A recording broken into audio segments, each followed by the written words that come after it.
this is not about the Note 9, but yet again, it's still about Samsung versus Apple because that's what it comes to. And this product was also released along the expensive, and I mean expensive, Note 9.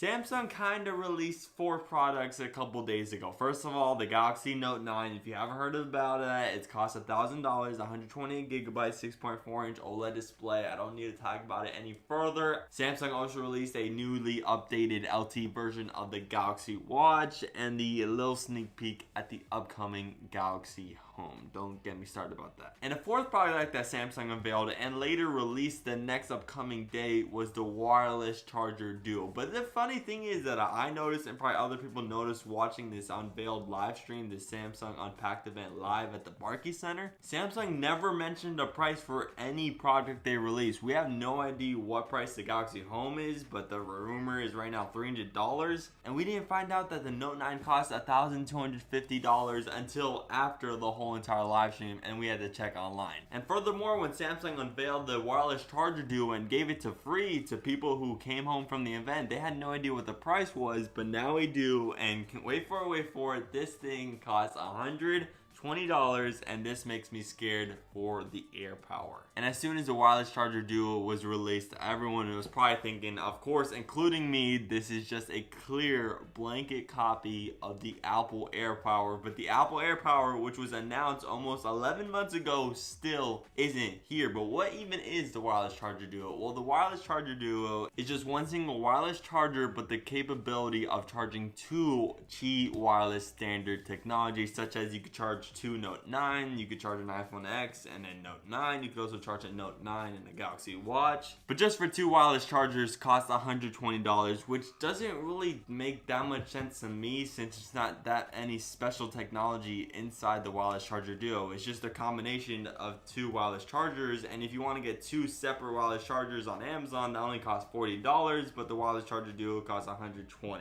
The only reason why you would want the wireless charger duo is to charge your Galaxy Watch and your Note 9 for you could be in the Samsung ecosystem, because the Galaxy Watch isn't Qi wireless supported, which doesn't make that much sense because Samsung likes to keep everything including the headphone jack, but yet they don't make it the watch Qi wireless standard, unlike the Apple Watch Series 3. And that makes sense because the Series 3 is locked down to its own Apple charger. Apple doesn't want it exploring other dimensions. That's the wireless charger duo. It's pretty relatively simple. It's just 2 wireless chargers, and then one of them's capable for the Galaxy Watch. But the AirPower is a completely different story, and although Apple unveiled it 11 months ago, there's a little bit more complicated technologies. First of all, Apple AirPower is going to support 3 different devices, not just 2. And those 3 different devices are the iPhone X, or the latest and greatest iPhone with a glass back. It's also going to support the latest and greatest Apple Watch Series 3. There has been no word on if it's going to support the Series 2 or 1, but it should. And of course, the 3rd product is going to be the wireless AirPods. But you might be thinking, what?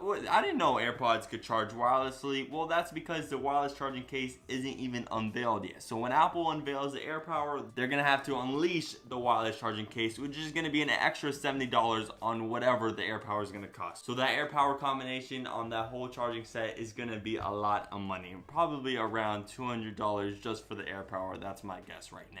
So the AirPower has to charge 3 things. It's not that hard, but hold up, it's gonna have to charge the Apple Watch, and just like the Galaxy Watch, that thing is also not Qi wireless compatible. So there's gonna have to be 2 Qi wireless chargers on that, and 1 that supports the Apple Watch. And it doesn't end there, because this thing is an Apple product, so it's gonna have to tie in perfectly with the Apple ecosystem with its software. And the way it's gonna do this is that when you place your glass back iPhone onto the AirPower, it has this nice new cool animation and sound. I'll play that for you right now.